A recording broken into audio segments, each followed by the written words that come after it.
Hey YouTube, how are you today? Just picked it up from Kmart. I'm going to try it out.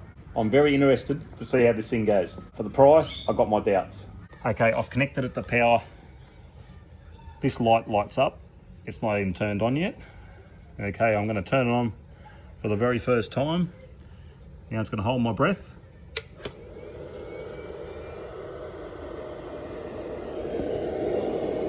The fan comes on straight away. Alrighty. I've got this connected to my battery. The battery box is there. I've got a shunt inside. This is my Enercore 100 amp hour clear case battery. I've done a video on that's inside the box. Now I'm just showing you what power is going through the inverter, or what it's pulling out of the battery. So at the moment you see nothing happening, okay? We've got a voltage of 13.36 and there's nothing coming out or going in. Okay, there's no solar connected, there's nothing. Now I'm going to turn the inverter on and we'll see what power this inverter uses. Just sitting, doing nothing. Okay, with the inverter on, it's using half an amp. Okay, we're using 7 watts.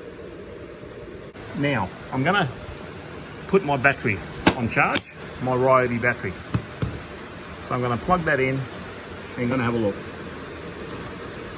what we're pulling in power there.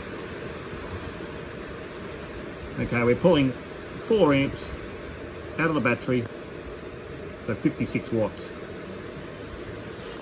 All right, now I'm going to turn on this blender.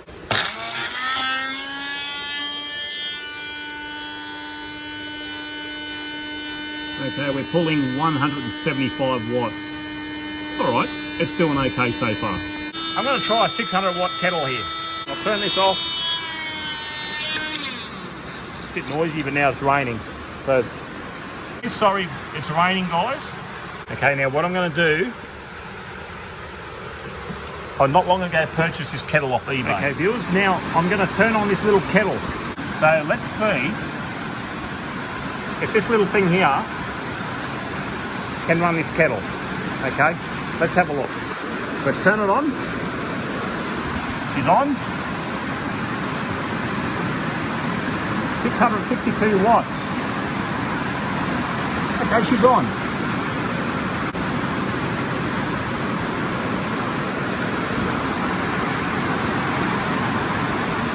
It's still going.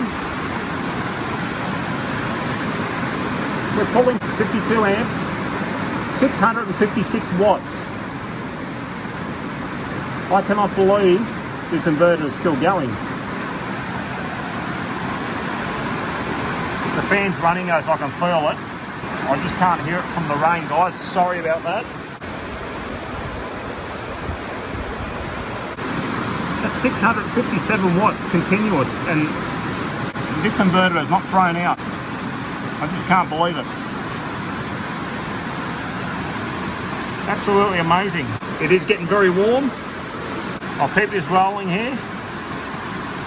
We'll see if this boils, or if this goes up in a puff of smoke. Let's have a look. That is over its rated capacity at 657 watts.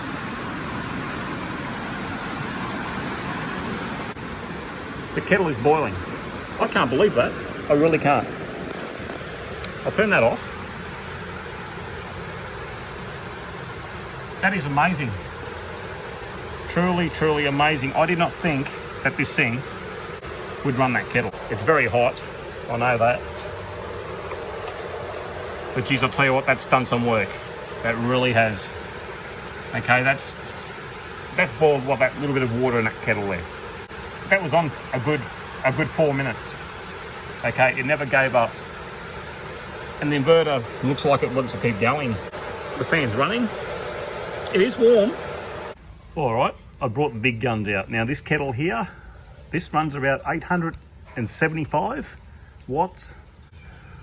All right, the inverter's on. Alrighty.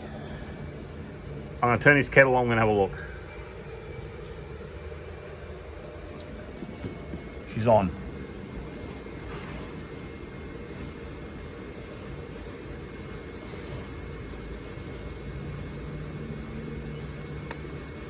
It's pulling just under 70 amps. I cannot believe it. I really can't. I'm absolutely gobsmacked. I did not believe that that little inverter would run this kettle. Yeah, no, it's throwing a warning light out to say it is too much power. So there is a warning light.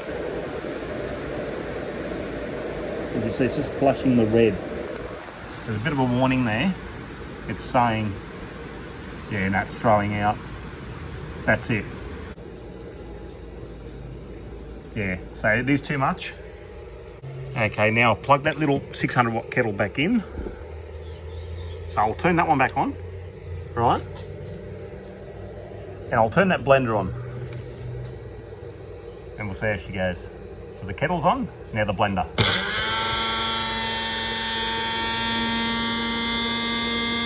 So there we have, we're running 770 watts without any problems. So how's that? A little electric kettle, a small little blender, on a little $39 Kmart inverter. That's absolutely insane, it really is. It's not throwing any warning lights.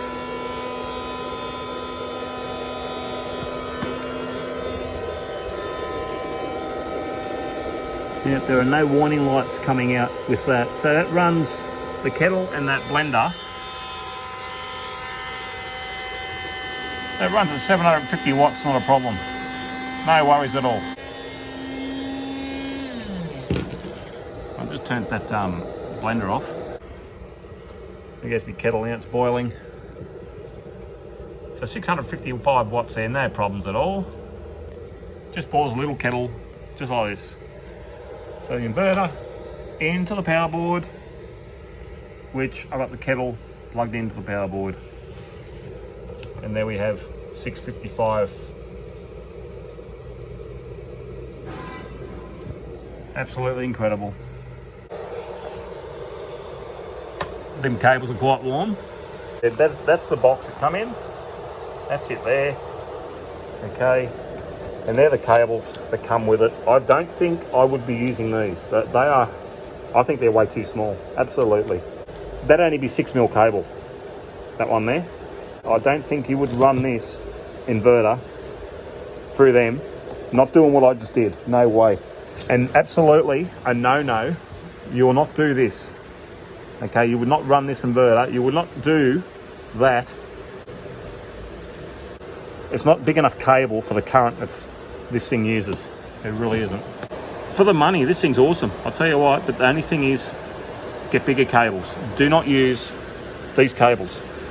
Okay? So all you gotta do is get some cables like this. That's 6 BNS. So do what I did. Put a fuse here near the battery. This is around 100 amps, so you could stick an 80 amp fuse in the cable.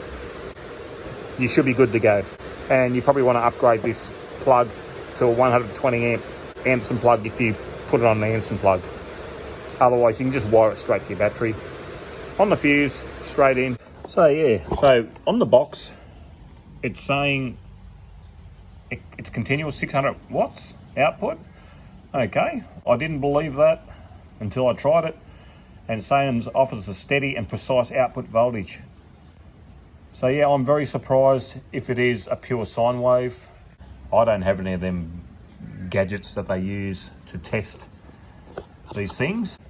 And it's saying ideal for powering and charging smaller devices, notebooks, phones, games, cameras. So, hey, it might be okay for computers, but look, I'm not sure. I can't comment on that if this is pure sine wave. That is my only doubt with this thing, but otherwise, really, this thing is awesome for 39 bucks. But yeah, I recommend put stronger cable on it. Do not use the cable that they give you. Not if you're going to be running the power that what I'm doing. If you're just going to run a little laptop, or if you're going to just charge a few little camera batteries or something like that, you'd be fine, you'll get away with it. But do not put a heavy load. Do not put 600 watts on it. No way. You wouldn't be putting 600 watts on that. I don't think you would be getting away with it for very long. But anyway, that's my take on this. So I'm absolutely lost for words on what this thing can do. I really am. I reckon so far, it's probably the best bang for buck inverter you could get if you're on a really tight budget. I just don't know what the quality is going to be like in the long term, but it has got 12-month warranty. So for 39 bucks, it's worth a go. I reckon it is. Really is. I'd give this thing a pulverizing, and it held up pretty well. All right, guys, thanks for watching. Until next time, see you later.